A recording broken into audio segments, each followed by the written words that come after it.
is going through webinars. So I would request you to please do keep your mic on silent mode, and you may choose to show your video on and off. The session will be for 60 minutes, and question and answer sessions will be after the presentation.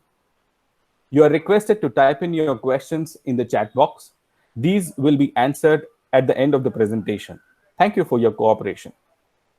This session is the fourth webinar in the series of webinars hosted by TransCat and Rotary Bangalore Sneha. All our previous webinars are well received by the participants, and they are uploaded on our website. The first webinar was on retaining employees is the key post-COVID-19 scenario. This was presented by Dr. Jesse Kristen on the 9th of May 2020. The second webinar was on how to decide your true purpose in life and its relevance in selecting your career. This was presented by Wing Commander Joseph Paulson. The third webinar was on role of technology in enabling productivity and employee engagement post-COVID-19. This was presented by Mr. S. Badri Narayanan. These all webinar videos are presented or uploaded on our website, www.transcat.in, under the News Session tab. The session is being hosted by TransCat People Solutions Pvt and Rotary Bangalore Sneha. TransCat is a pan-India management consulting company, one of the most sought after catalysts for change. Many of them are recipients of various awards, and 3 consultants are Guinness Book of World Record holders in Firewalk for changing the mindset of thousands of employees. We are a group of right mix of knowledge, competency, experience, and attitude to contribute to our clients' success. I would just repeat, I made a mistake over here. We're a group of people with the right mix of knowledge, competency, experience, and attitude to contribute to our clients' success. Rotary Bangalore Sneha is a part of Rotary International District 3190. Rotarian Dr. S. Nithyaleela is the current president. This club has been during these testing times of COVID-19. The president herself has volunteered on numerous occasions and has distributed food and grocery supplies to the laborers and needy people around few pockets of Bangalore South. And for our presentation today, the webinar session, Dr. Ganesh.V.Sastry is a globally known expert in stress prevention and reduction since 1988. He has contributed to stress research immensely and has been a member of select team of global experts with ILO since 1992. He has been associated with numerous international initiatives like SOLVE that dealt with stress-related health issues at workplace. In India, Dr. Sastry has been a consultant to numerous major organizations in corporate sector, covering all major sectors of industry and businesses. Dr. Sastry is a trained postgraduate in medicine.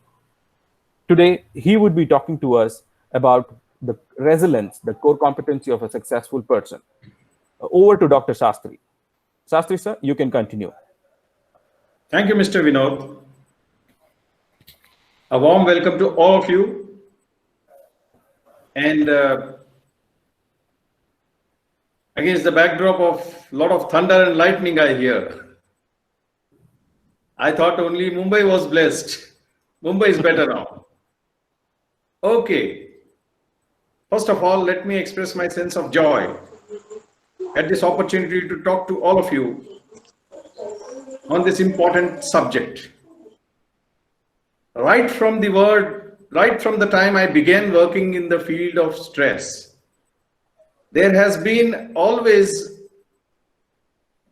a dual dilemma facing all the experts. The first one was to what extent individuals' traits are responsible for stress, which simply means how strong or weak he or she is, and to what extent environment is responsible.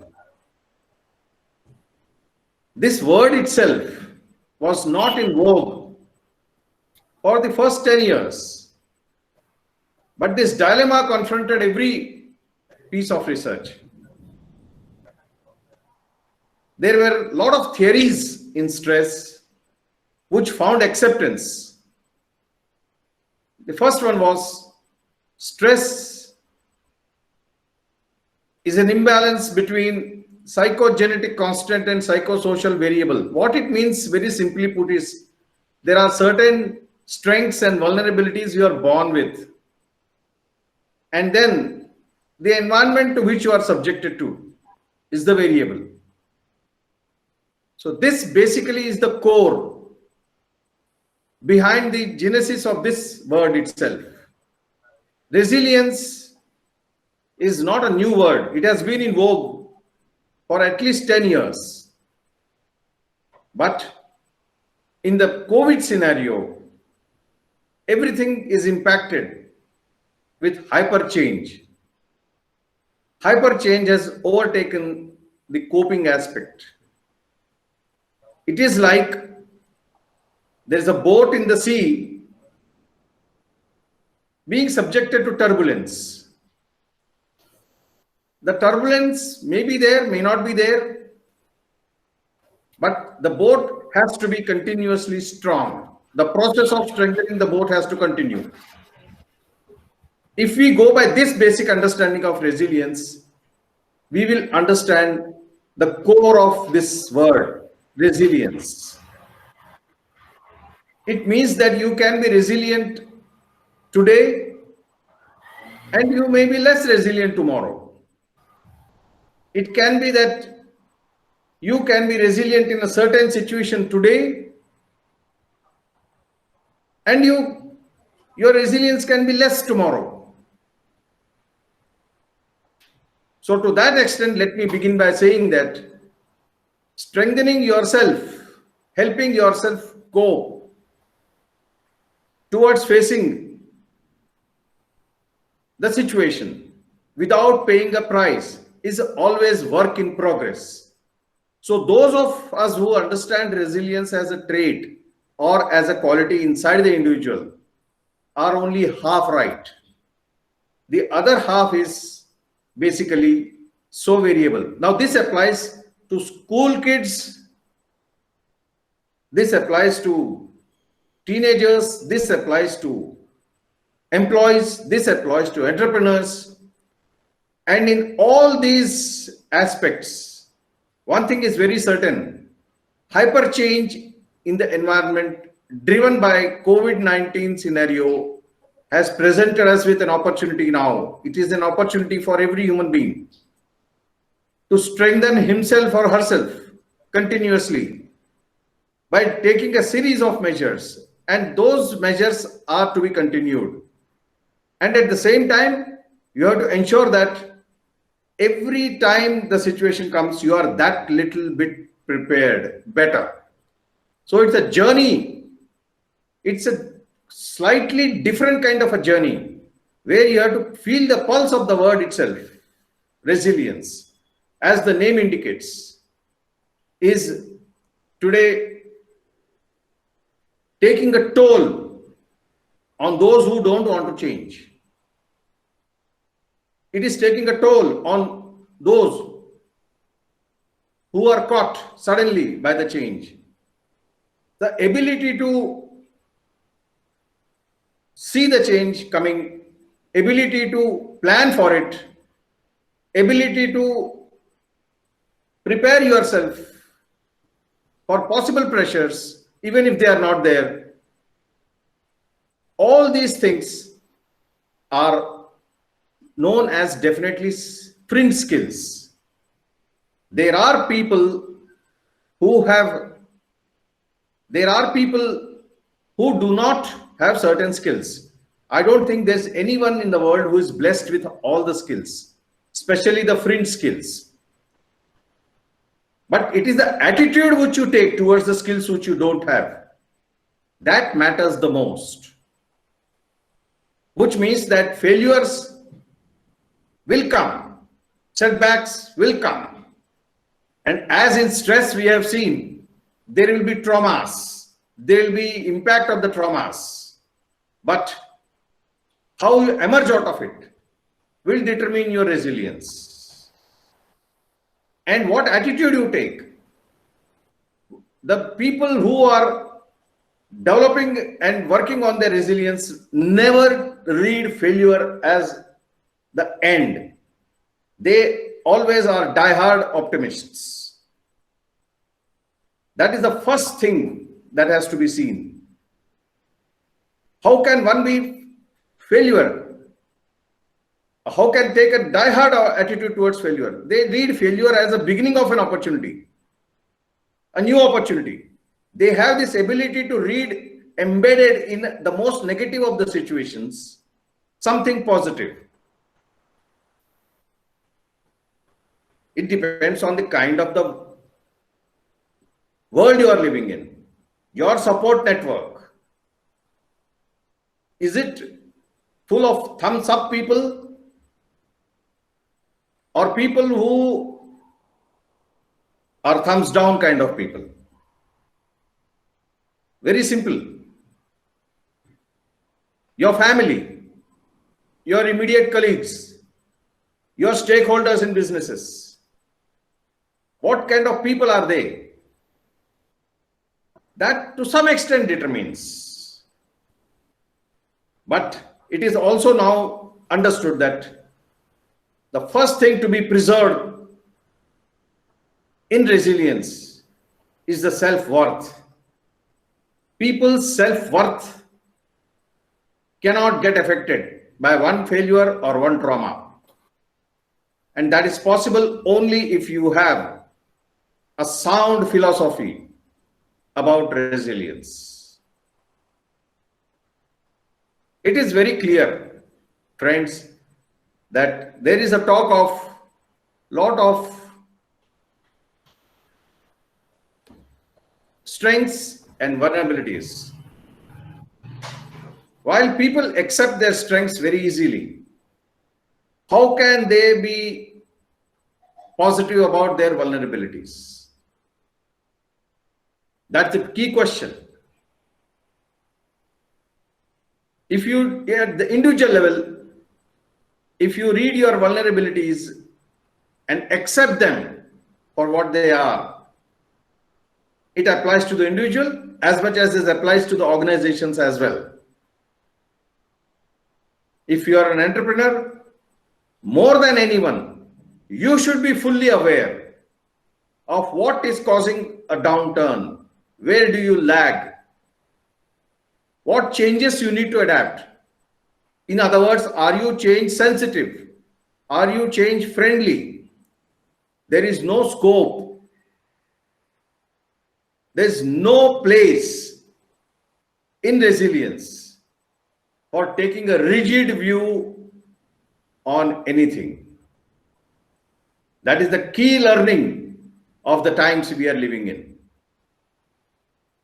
The most important, take for example, the first sounding alert of hyperchange came on a date which we today don't forget at all.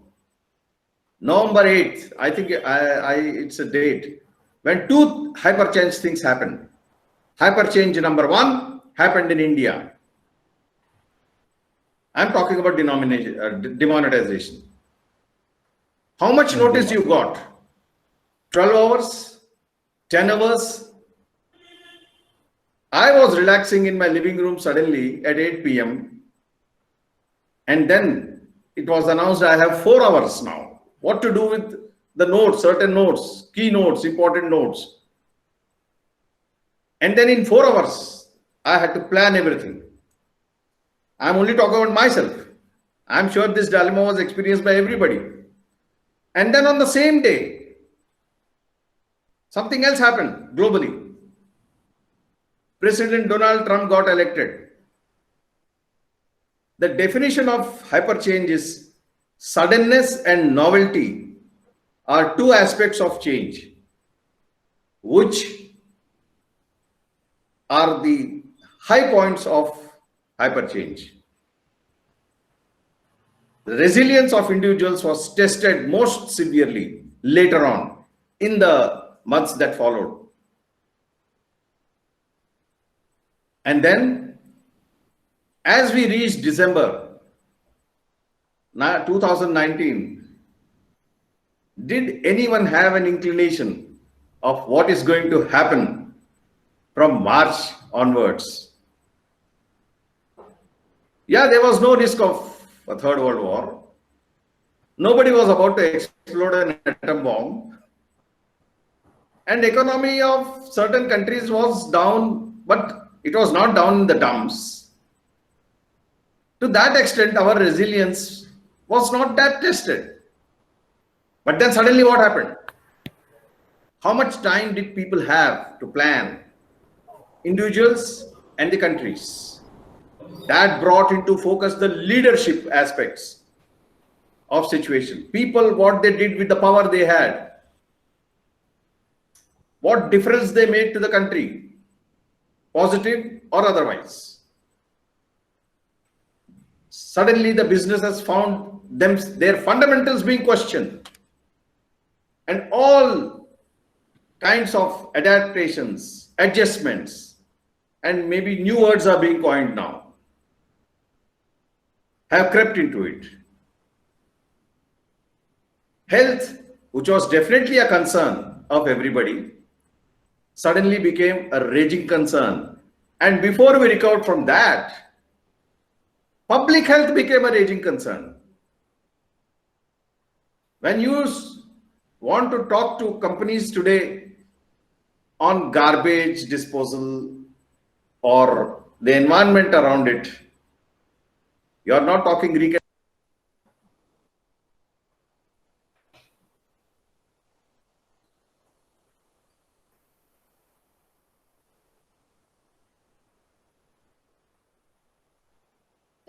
The speaker himself got muted. Please.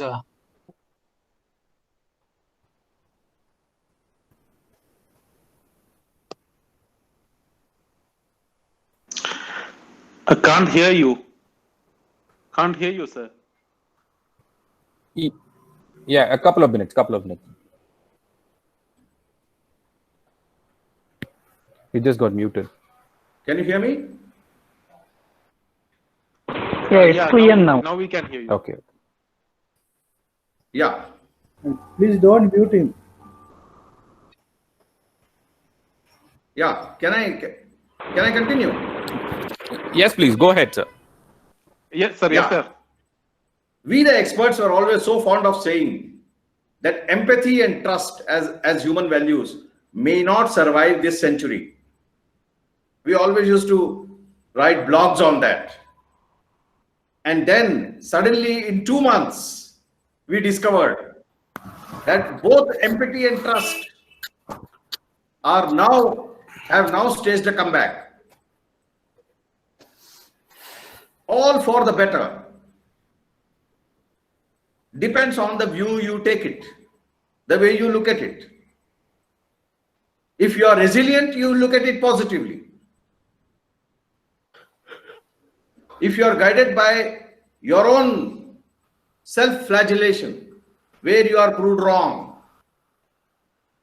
or your rigidities, you are likely to miss certain important opportunities. Those in the business who have survived very well the past hyperchain scenarios today might ask, isn't the fact that I have survived for such a long time a vindication? Yes, it's a vindication. But the new realities which are now coming in are not the time for looking back and self-congratulations about where you are right. Where you are right, you are right. But do you have the resilience to quickly change the way you are looking at the future and identify new areas which I can innovate? Innovation, which was always an optional thing for certain sectors, has today leapfrogged into being a must for any business. There are organizations which say that my core competence is this. I don't feel the necessity for going into anything else. Sometimes I wonder,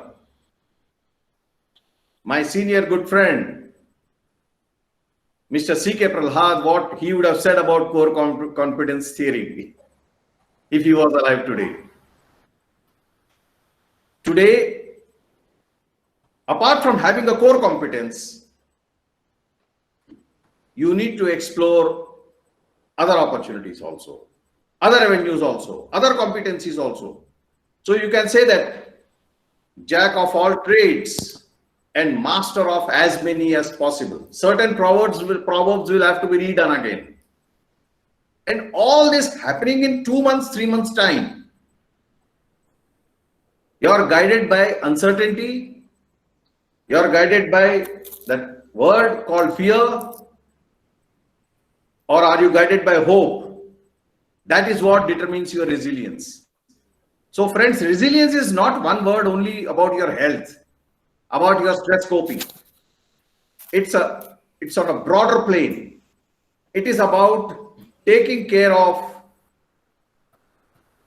the world which there are many people who have confided in me during counseling that I never understood my father or I never understood my mother. These 2 months have made me spend some time with them. And now as a result, I have now understood certain points. It all depends on how each and everyone is actually living up to this diktats of this new entity. I cannot describe it in any other words than entity, which has overpowered all of us.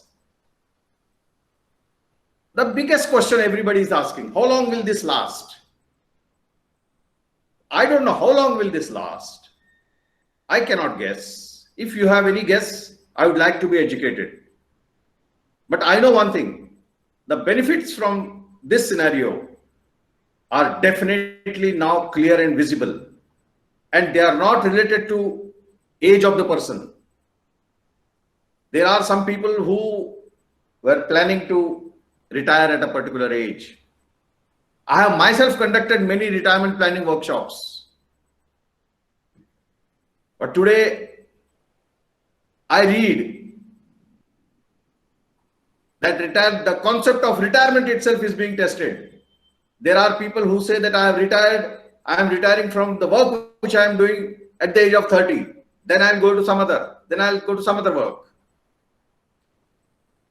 Friends, it is humanly not possible, even for a consultant like me, to put in a nutshell, in a span of 1 hour, all the aspects of resilience which we actually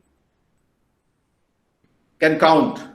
But definitely, we can definitely talk about how we have to prepare ourselves. First and foremost, there are certain fundamentals which will not change. And that fundamental thing is, whatever may be the turbulence, to bring the boat analogy again, whatever may be the turbulence outside, whatever may be the storms outside, whatever may be the highs and the lows in the sea outside, the process of strengthening your boat should never stop. And that is at all the 3 levels. You have to take care of your body, to begin with, the physical health, because God is not going to, whether it is 2020 or it's 2030 or it's 2040, God is not going to bless you with a 207th bone or 621st muscle. 620 muscles and 206 bones are the fixed resources, and they are likely to remain fixed. 5.5 liters of blood is not going to be increased to 6 liters. What I am trying to say is that this is a scenario where if resources are fixed and the pressure on the utilization of the resources is high, the one word which emerges out of all this is manage it, use it more properly. That brings us to the next subject, the lifestyle. There are certain people, I never have breakfast. I always have breakfast. 2 words have to be dumped into the dustbin by anybody who is planning to learn lessons out of resilience. Always and never. these two words have to be now given a decent burial, because there is no place. If the situation demands, you have to change. As far as physical health is concerned, as far as lifestyle is concerned, you have to engage yourself in continuous review. Okay, for this situation, for this crisis, for this impact, what are the changes I need to bring about in myself? People in the marketing are able to do it. Maybe they will need to do it a lot more. People as entrepreneurs, maybe they are used to physical fitness. Maybe the new scenario will bring them face to face with putting on the weight. So physical fitness is most important across the board. The manner in which people take care of their muscles in gymnasium, for example, the joints have to also now be upgraded. Everybody will have to take care of their joints.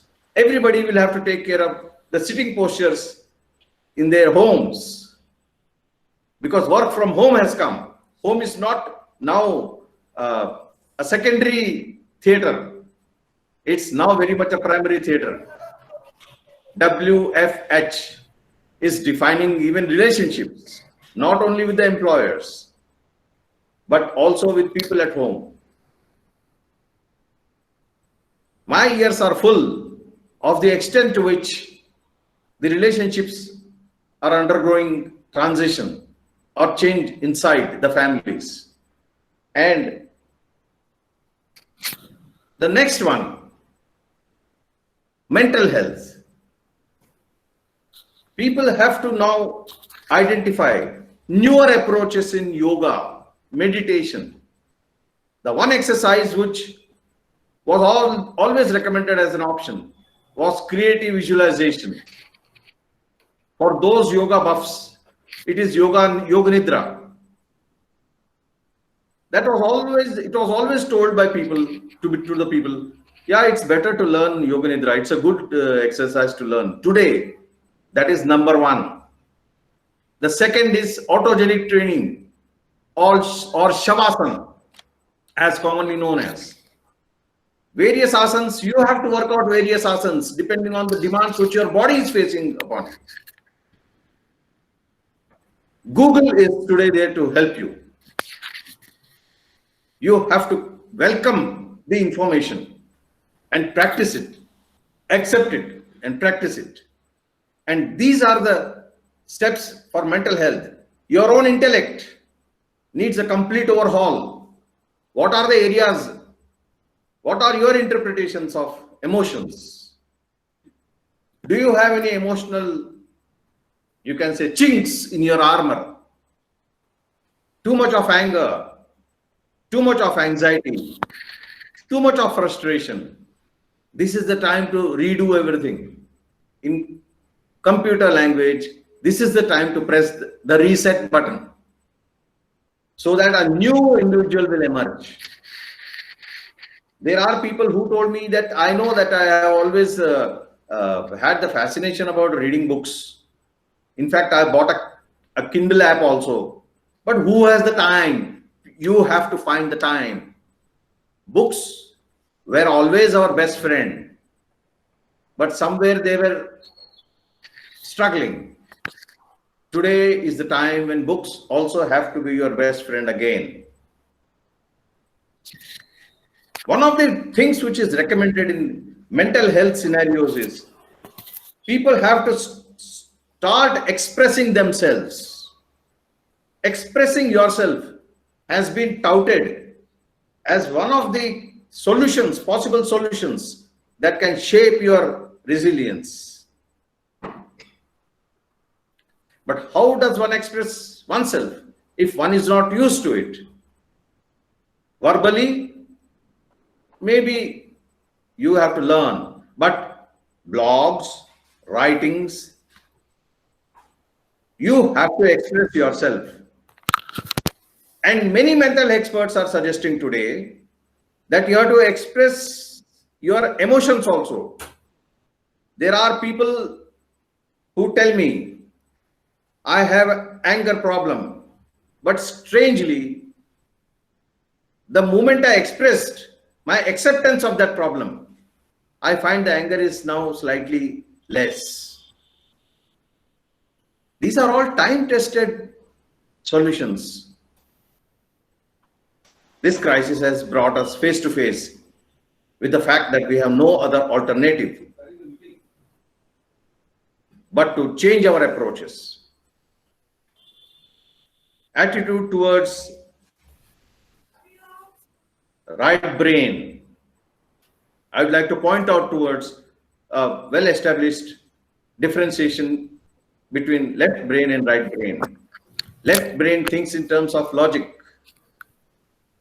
thinks in terms of all those skills which are mathematics, physics, chemistry based.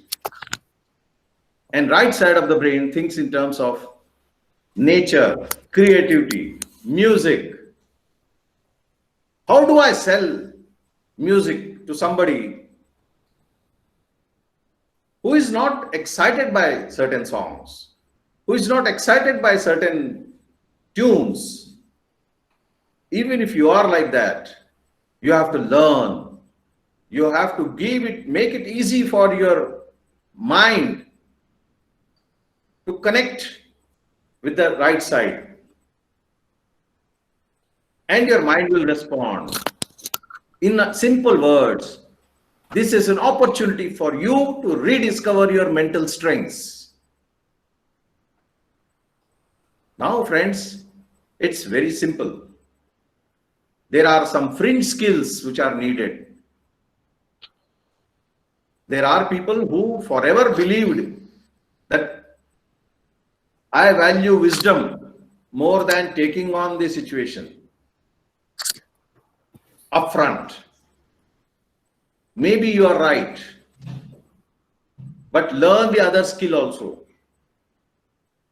Somebody called me and said that I am not used to being assertive. I said, so learn it. Fringe skills. This is a classic opportunity to learn newer leadership approaches. Get innovative in terms of leadership. Build relationships. Change the fundamentals of relationship. Identify new problem-solving techniques. Realize that every decision, there is nothing like a good decision or a bad decision. Everything is depending on the time taken for a decision. A decision in time is a good decision. All these journeys into the new paradigm, which constitute the new you, is also resilience. So friends, one thing must be told. Do you have the ability to become a new version of yourself? Well, I'm not here to know from you or conduct a survey. Do you have the ability or not? I'm here to tell you the obvious reality. You have to become the new version of you. You have to change. There are people who take a deep breath and then say in a moment of weakness, I think I'll have to change. As if they are doing the environment a favor. Let me tell you, they are doing themselves a favor. The famous author, Alvin Toffler, had written a book which was published in 1970, Future Shock. And he had mentioned about a piece of statistics which we often quoted when I started my work in this field. He said that if the total change experienced by mankind till 1900, if you take the total change experienced by mankind till 1900 as one unit for the sake of calculation, he said between 1900 and 1950, mankind has experienced 20 times that change. And he used to write with great aplomb this piece of information. Today, Dr. Toffler is no more. But I'm remembering it every moment. Toffler was a product of 19th century. Of which century Charles Darwin was? Charles Darwin was a product 2 centuries ago before that. And what do we remember Charles Darwin more commonly for? He formulated the theory that no two human beings are the same. That's how I remembered. There is some difference between one human being and the other. It has taken this crisis to reintroduce me to Charles Darwin also, who had also said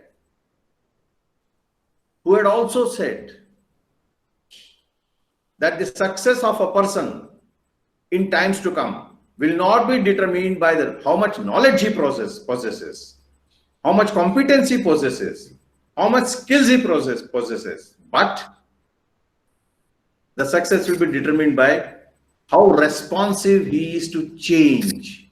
He had spoken. These are great people.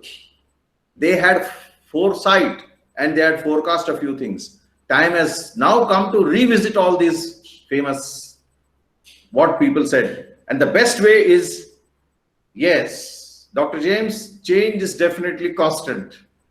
It's a constant happening.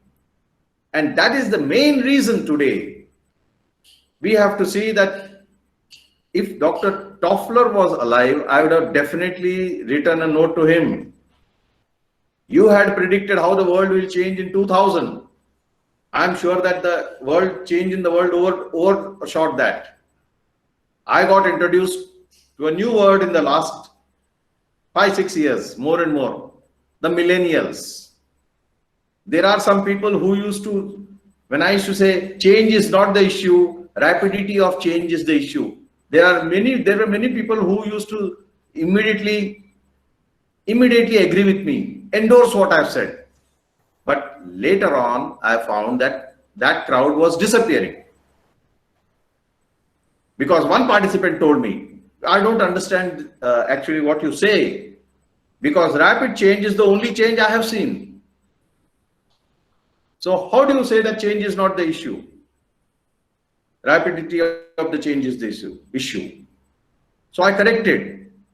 I went back to my team of experts on the colleagues of ILO, and they said that this is the new reality, the hyper change.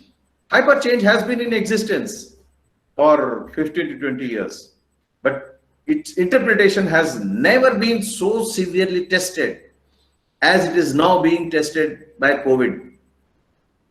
And friends, we have to survive. We have to emerge out of this crisis as winners. We have to emerge for this, not only for our sake. We have to emerge for the sake of our families, our colleagues in the work, and we have to emerge as winners for the sake of what we are actually.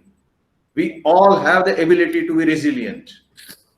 How easily we welcome that is going to decide a whole lot of things for the, frankly speaking, today I'm feeling like cat's whiskers as far as this subject is concerned. Why should a normal human being like me feel like a cat's whiskers? Because today I have discovered an opportunity on how a single human being like me can think of what are the changes, what are the ways in which I can change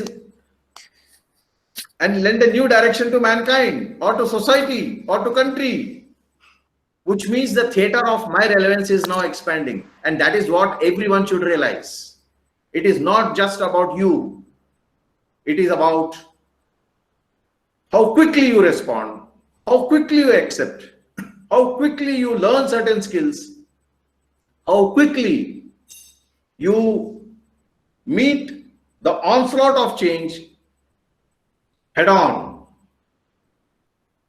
All this is all this is possible?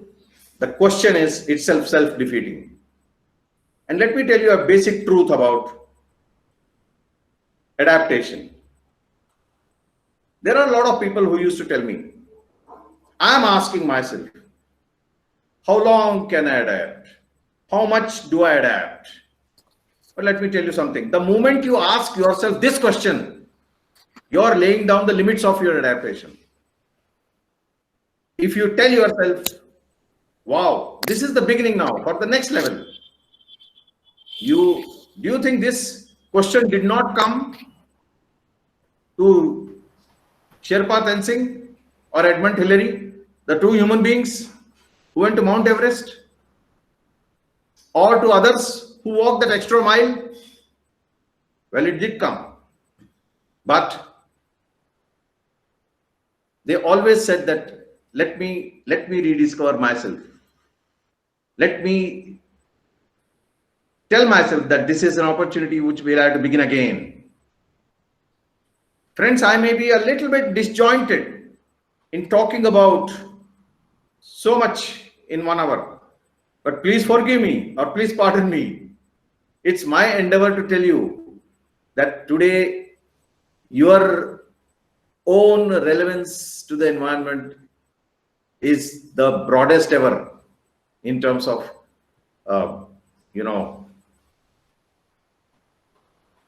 resilience. Simple example. I would like to quote from a conversation which I had with somebody who has no claim to be a politician, somebody who is not even a bureaucrat, not even a thinker, to use the phrase. I said that this entire business of dialogue which you are having about migrant laborers, we are spending time in blaming. This happened because of this happened because of that. Do you have any solution? I asked him, because I need solution. He said, yeah, there's a solution. And I listened to him. The solution which he suggested was so unique. He said that if these migrant laborers reach their villages, what is the first issue they will face? He asked me. I said, health issue, naturally. Need to safeguard their families. Need to take care of their surroundings. He said, all that means what? I said, all that is health. So he says, why not make each one of them, or have a crash training program and make each one of them a health worker also, and give them a little salary to each one of them. You are killing so many birds with one stone. Now the solution itself may not have a merit immediately or may not have some merit. But what I was impressed is this man thinking beyond, out of the box. I remember the book which I read 2 decades back, Edward de Bono's book, Lateral Thinking. He propounded the theory that there is no other alternative but to think laterally. I wonder what Edward de Bono has to say. People are innovating. People are today choosing alternate careers, second career, additional career. And innovative ability of every human being is also coming under the most severe test. And that is also resilience. So friends, apart from strengthening yourself, apart from making yourself strong, apart from making yourself open, flexible, and welcoming to new ideas, apart from doing all that, and continuously working on yourself, you also have an additional role. You have to spread this message to all and sundry, as much as possible. Yesterday, I spent 5 minutes, 10 minutes talking to a person whom I met. For 3 minutes, I was waiting in my neighborhood to meet somebody. And this man had took out from his packet, a tobacco packet, and started eating. I spent 2 minutes lecturing to him about the importance of his. I would not have done this. I would have just shrugged my shoulders and said that, oh, it makes all kinds of people to make this world, or some such thing. And that is what has the change. Resilience has brought inside me. Resilience for everybody is a learning curve. We have to ensure that it doesn't become too steep for us. And even if it is too steep, we have to climb. Whatever our age may be, whatever our stage of life may be, a special word I would like to put in for that segment who are seeing all these changes much earlier in their life. I am talking about children. In our families, we have children of various ages who are grappling with this scenario. They don't have anything to compare with the past. They have only the future to hope for. What is the message that we would like to give them? First of all, parenting. We all have to revisit the fundamentals of parenting.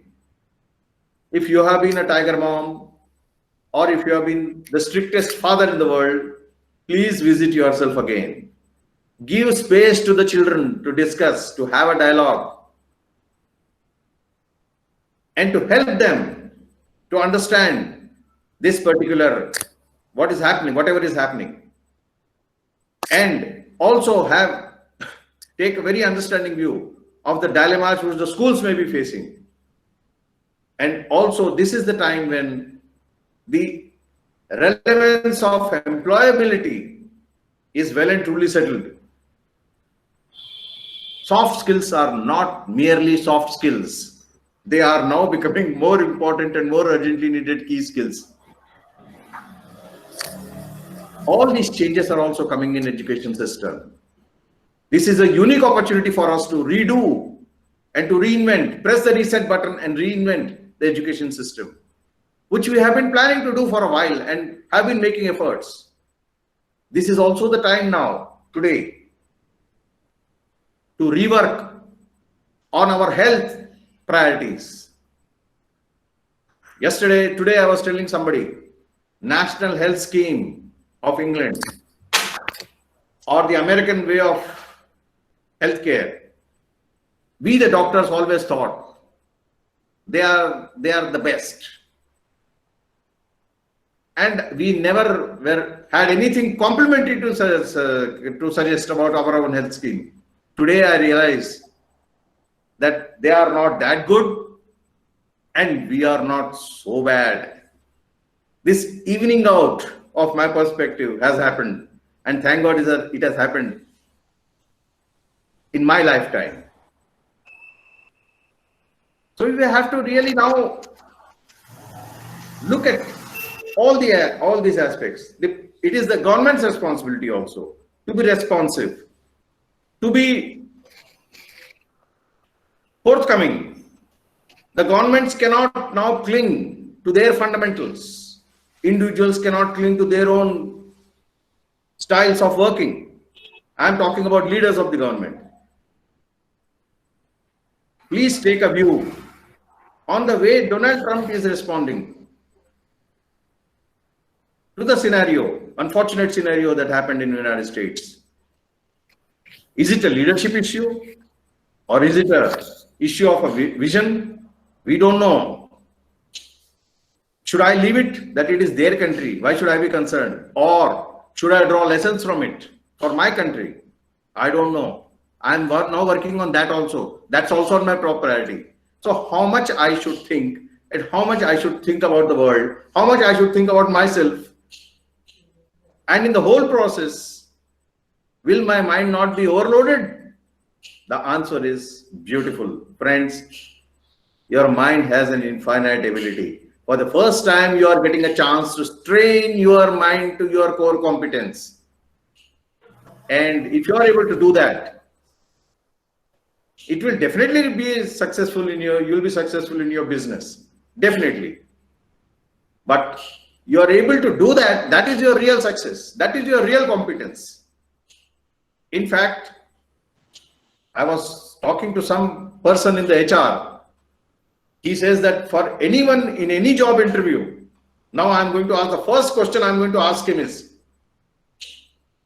how did he respond to the change in his life?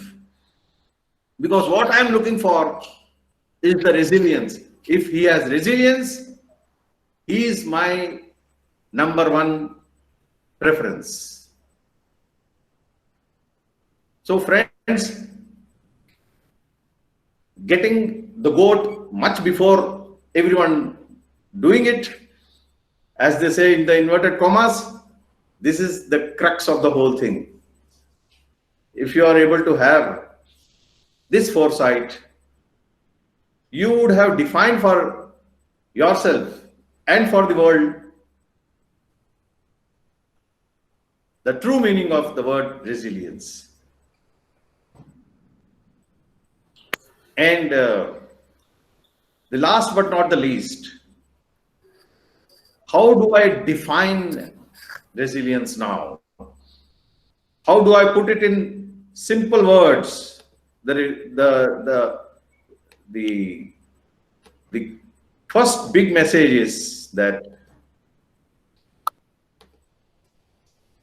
you have to ensure that resilience is not about how much you are enduring. Resilience is about resilience, yes. Dr. Joshi, definitely some action points will help. And there are action points which I will suggest. The action points are very simple. First of all, you have to ensure that yourself, the first action point, priority wise, the first and foremost action point is take care of your physical health and mental health, number one. Number two, identify your strengths and vulnerabilities equally and start acting on them. Number three,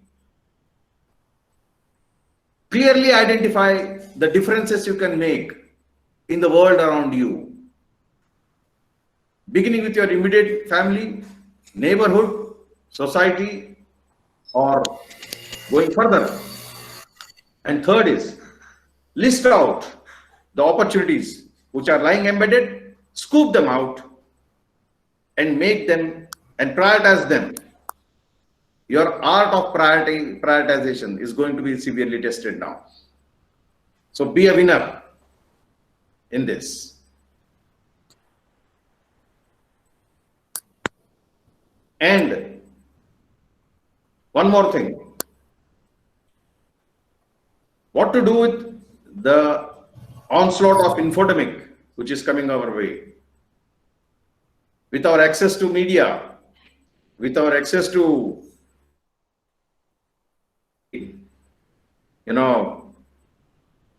the Google, what do we do? That is the thing which you have to really prioritize. And as you do that, don't forget about yourself. Spend that 1 hour or half an hour of healing and taking care of yourself, which is also important. Yesterday was the International Happiness Day. And I read one piece of information which was truly fascinating. In 1922, Albert Einstein went on a visit to Japan and he stayed in a hotel, and the ward boy brought him a message.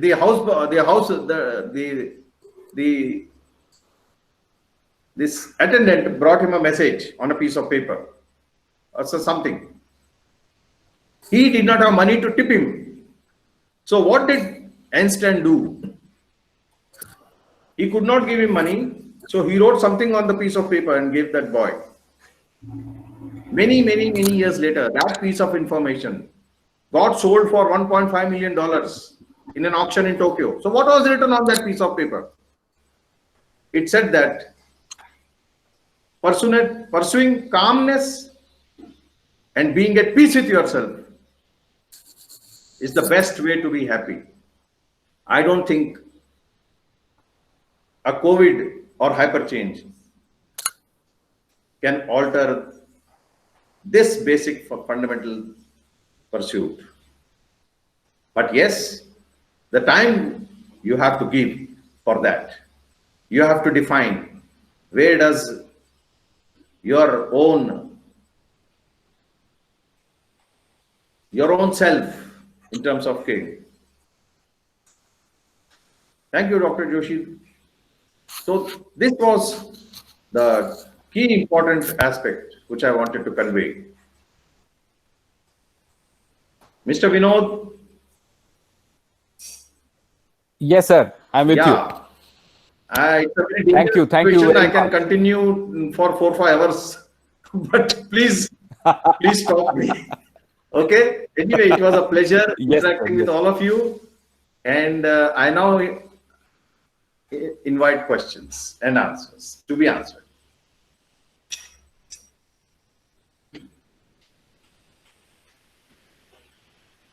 Thank you very much, all of you, for the patient listening. And now I invite questions, so, which I'll have the pleasure to answer.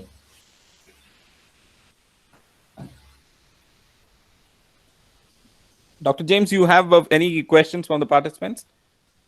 Yeah. Yeah, I typed.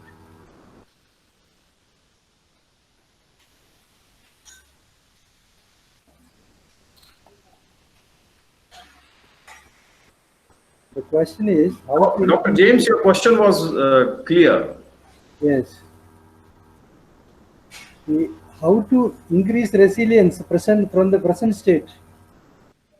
The only way to increase the presence from the present stage is total overhaul of everything about you, physically, mentally, and intellectually. Complete overhaul. A new version of you has to emerge.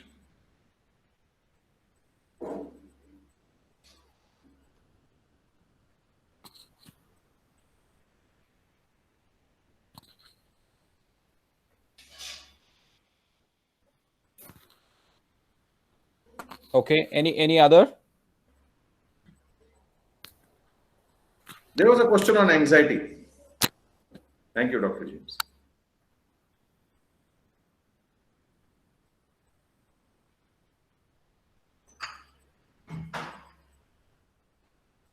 Intellect, the way I have described, is not a biological factor in a true organic sense. I'm just answering the question which has come.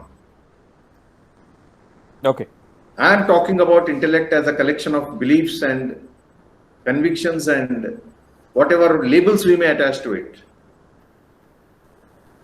That is something, ability to do that is something we are born with. None of the other animals in the animal kingdom have it. We have been blessed with that.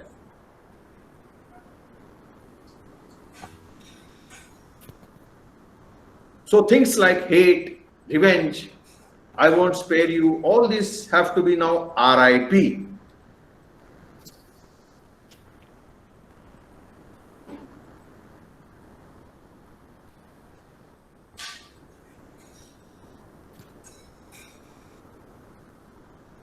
Emotional intelligence, in the present context, I would like to describe. There's a definite, thank you. Now, there's a definite other interpretation also, but here what we say is that somebody who has the ability to reach out with empathy is what we will call emotional intelligence today.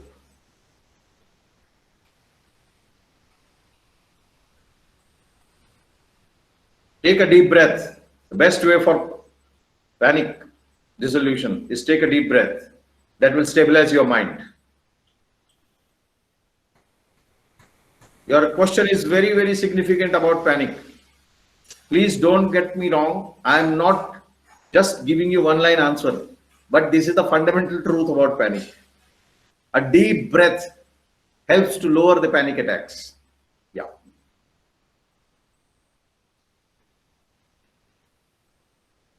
And there was a question about somebody mentioning about the external factors, and he also mentioned about superior being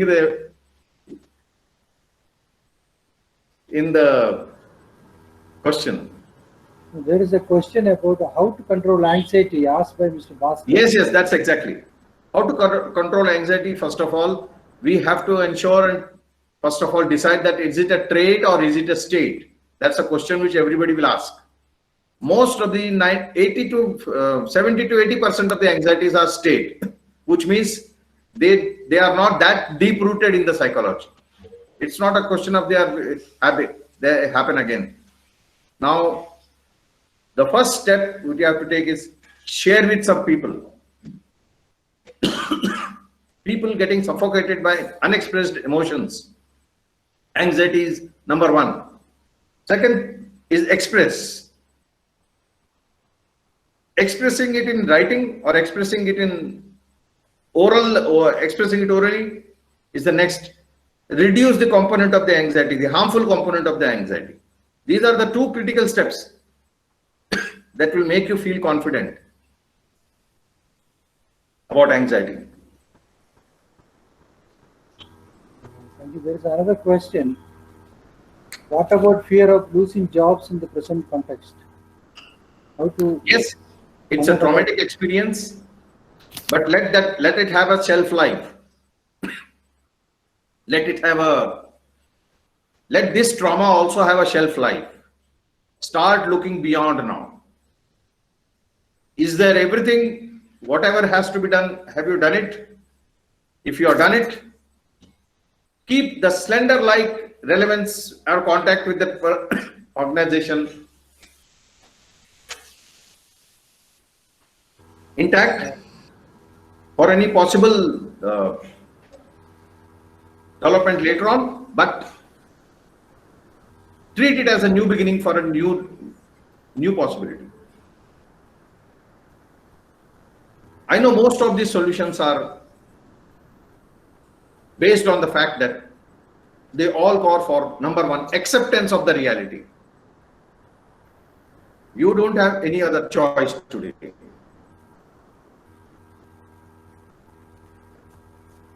Okay, there is another question. It is easy for people who are on somewhat safe ground to be resilient or bounce back, but there are many who have lost their hope and future. For example, many migrants. What is your advice for them? Yes, From very relevant question, and it's a question that we have to be sensitive about. They have lost their homes, they have lost their jobs, they need help. There is very little for them to do. We all, if we are better blessed, we all have to adopt at least 5 of them, wherever they are in India, at least 5, and start making the difference by number one, helping them, supporting them, and let us all think about how they can be involved in whatever work we are doing. In other words, if every Indian like us starts thinking in these terms by setting a very modest goal, even if 3 people, even if 5 people, the world of that difference, the world will difference. The world of difference that will make to them is unimaginable. Dr. James, haven't you seen that leadership movie which I saw some time back, Making the Difference, in which a lot of starfishes were washed on the floors of the beach, on the beach. And then there was one boy picking up and then throwing them back, picking up, throwing them back one by one. And somebody came and said cynically to him, what difference it makes? There are so many of them. He said, I am making a difference to this and to this and to this. That was a brilliant movie. And that movie had so much of message. I'd like to remember that movie again.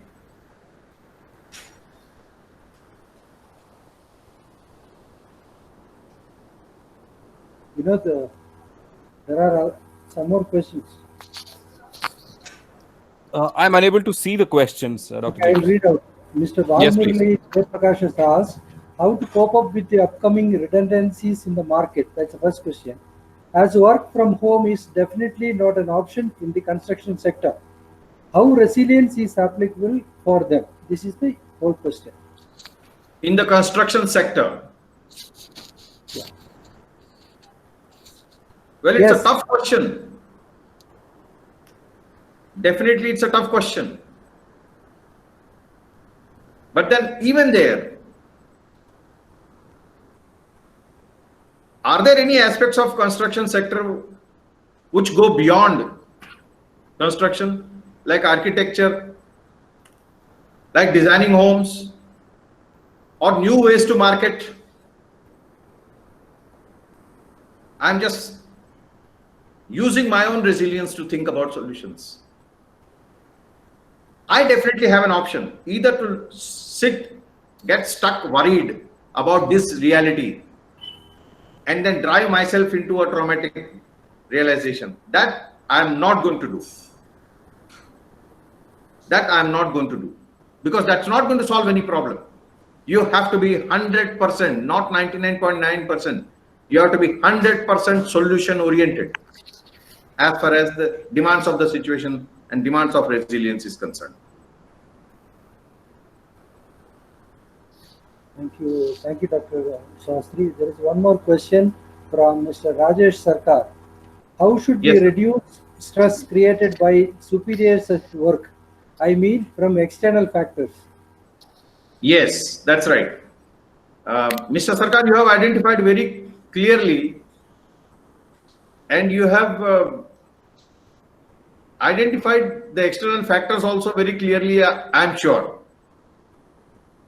Now your question is based on one, are you having any areas where you need to improve as far as stress, your own role of strengthening your stress coping is concerned? Please examine that. And presuming that those external factors will not change, they may even get worse. But your ability to face them, to cope with them, will help you to prepare yourself better for maybe worse situations tomorrow. This is the broadest possible piece of advice or solution I would like to give you. Of course, there are steps in that, and one of the key steps is very simple. In stress, as we say, we practice certain options, fight option or flight option. You have to, number one, stop falling in love with any one option and become flexible at that level. And then you have to ensure that that flexibility, once it comes into, hello? Yeah, you can hear. Yeah.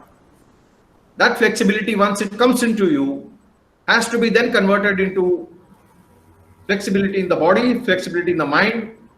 And let me tell you something. The impact of stress has always been measured in WHO. Almost 30 years ago, WHO identified certain diseases which are caused only by stress in the preventive domain. There is no point in taking an attitude that my blood pressure is very high. It is because of these external factors.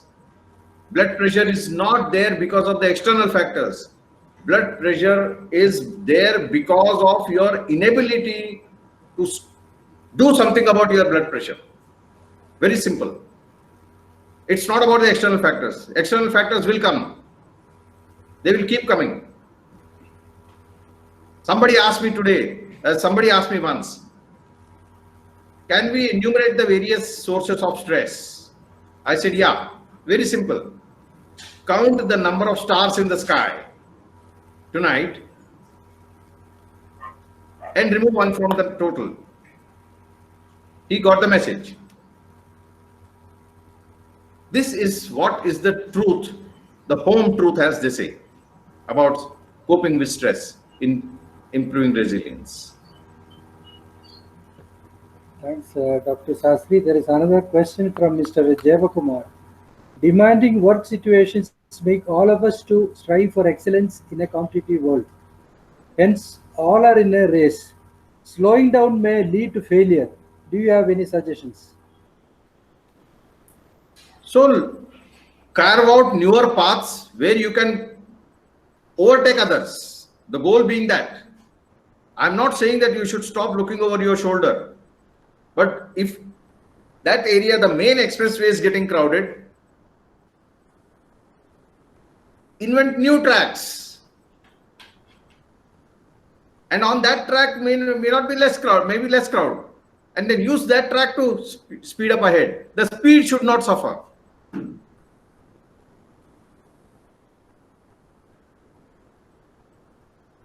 But don't be a victim to the rigid belief that I will defeat people only on this track.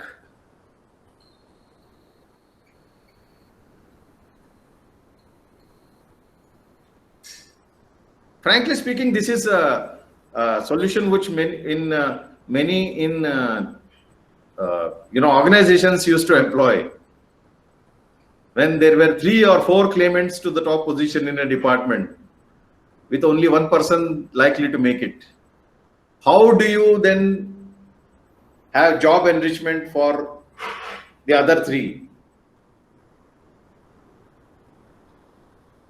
This is one of the situations which HR's fraternity all over the world has grappled with for years. Dr. James, you know it better than anybody.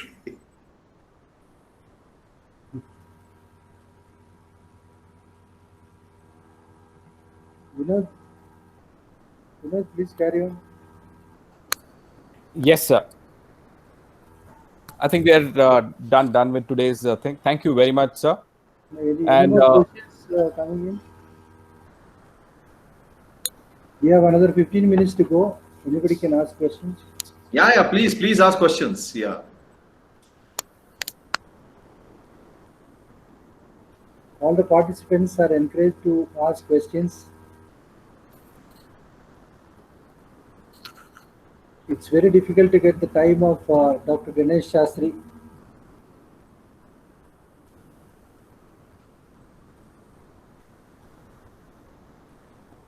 Yes. Dr. James, any more questions come in? No. Okay. Anybody wants to ask question, we will give another 2-3 minutes, and you can come back with your feedback during that time. If anybody wants to give a feedback, you can type or you can speak.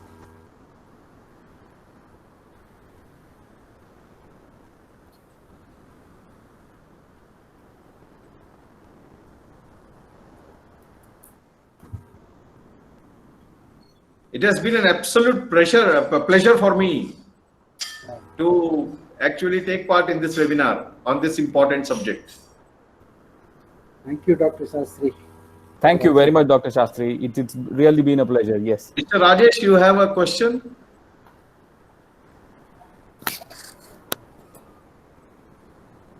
Actually, I was thinking, but then I thought it's going to be a long time. So I think I have to meet sir personally. Oh, okay, fine. It's my pleasure. I'll definitely be. Yeah. So I am.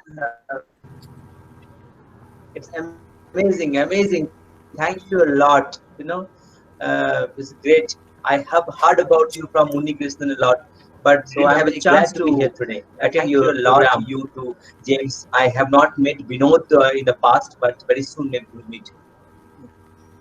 Thank you very much, Mr. Sarkar, and it's my pleasure also. Yeah. Yes, sir. Yes. Great. Thank you. Yes. Yeah. There was a question on career change. I just saw the. Yeah. I will just read out. Do you think a career change is bound to happen for many? How resilience is applicable for... Earlier it was a matter of choice. Okay. Now it's going to be a matter of necessity. Please welcome it. Please welcome it. I would like to welcome it. Except 4 times, please.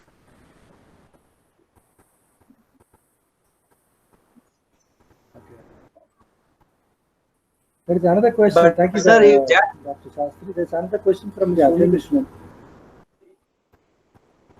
Thank you. What are the books you recommend for learning practical examples or case studies for demonstrating resilience? Well, at this particular point of time, the one book which I would definitely recommend is rather revisit all the good books which you have read from this angle, because I am a great fan of Wayne Dyer, and I'd like to read all the Wayne Dyer books once again and try to identify what has changed. Sir, there was a second part for my question. If you can answer that, please. Mr. Balamurli, can you repeat the question, please?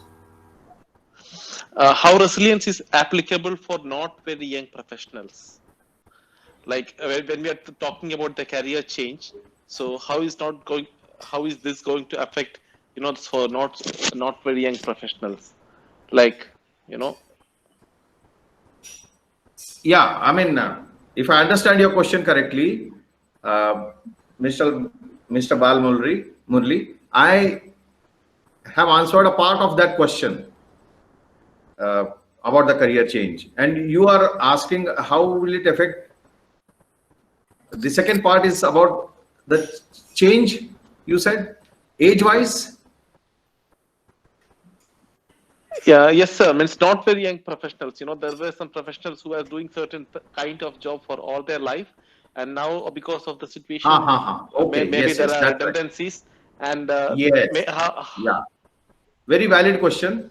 It's easy for somebody, let us say in IT sector or whatever it is. I'm not making it easy for IT sector also, but definitely your question can, if somebody is doing the same job or used to same competencies for 30 years or 35 years, how does one precondition himself and then think about a career change? He will have to now look at something which is radically different. The word is radically different, not connected with that. That is one part of life. That is one phase of life. Nobody is born only to be that. Let me give you a parallel example.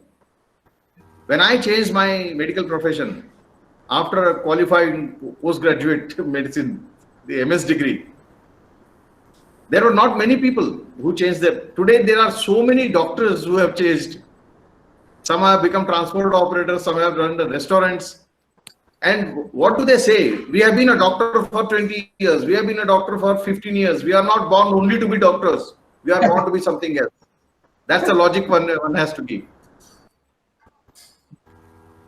But here I have a question. But please tell me, thanks. Yeah, thanks for the answer, sir. Values which have been drilled into us by those who brought us up earlier on? I'm just asking, loudly thinking.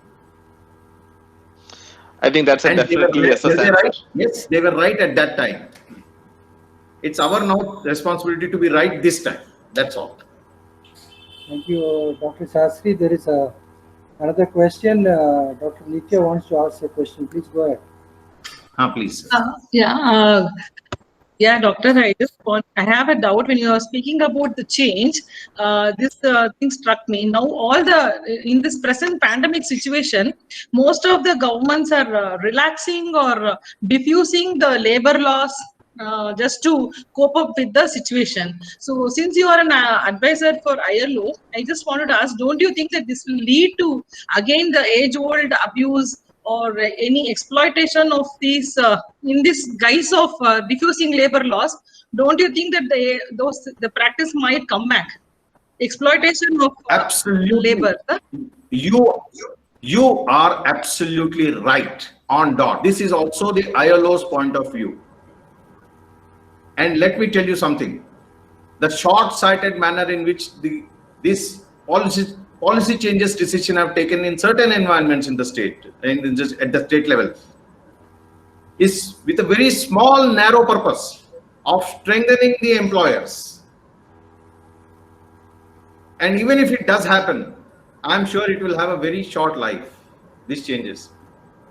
And I'm sure it is going to be met with quite a lot of resistance from everybody once this entire turbulence comes under control. But you are absolutely right. ILO itself has already questioned. Please understand, Government of India is a signatory to the ILO Convention. And this is beyond and against those norms. Yeah. Thank you, Dr. Sastry. There are a couple of other questions. One is from Mr. Darshan Kumar. Sir, is there any difference between resilience and patience? Yes, you have to ask yourself. You have to ask only one thing. I'm imagining the biggest adversity that can happen to anybody. Adversity, does it define you? Very simple question. This adversity, does it define me? Is this all to left to me? How loudly and clearly you answer this question, therein lies the answer. Take the adversity in your stride.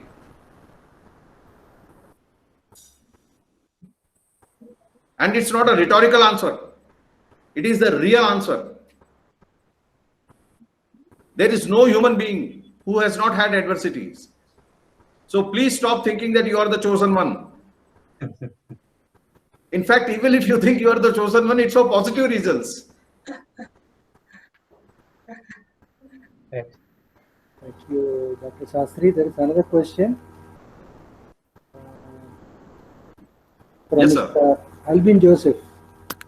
Yeah. Would you like to give some suggestions for students and teachers? Yes, the one suggestion which I have to definitely give to both students and teachers, both, redefine your relationship immediately. Please rely on methodologies of reaching out. Take recourse to technological help. And let there be an atmosphere of openness and no fear. The concepts like respect for the teacher have to be redefined. Respect for a teacher should not be commanded or should not be demanded, it should be commanded. And as far as students are concerned, they should themselves open up more. And I think the environment in the last 2 months has been full of incidents and full of that the entire the process of controlling the upbringing, controlling this education has to be now realigned. Thank you, Dr. Sastry. There is another question.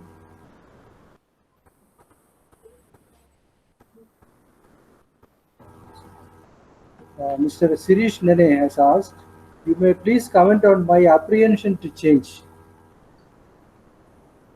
Please comment on His apprehension, my apprehension to change. apprehension to change. Yes. Why should I change? Maybe that may be the question. Well,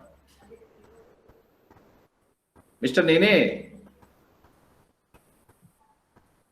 have you ever bought a new television or a new gadget? Dr. Nene? Yeah, he's there.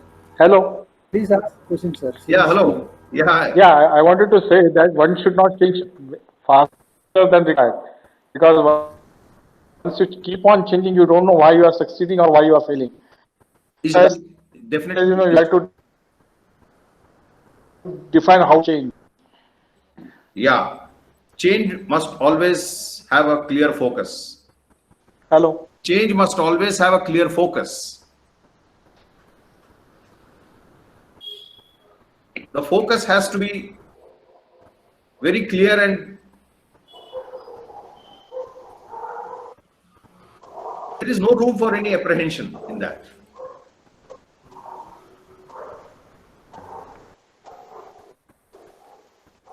Is it clarified, Mr. Nene?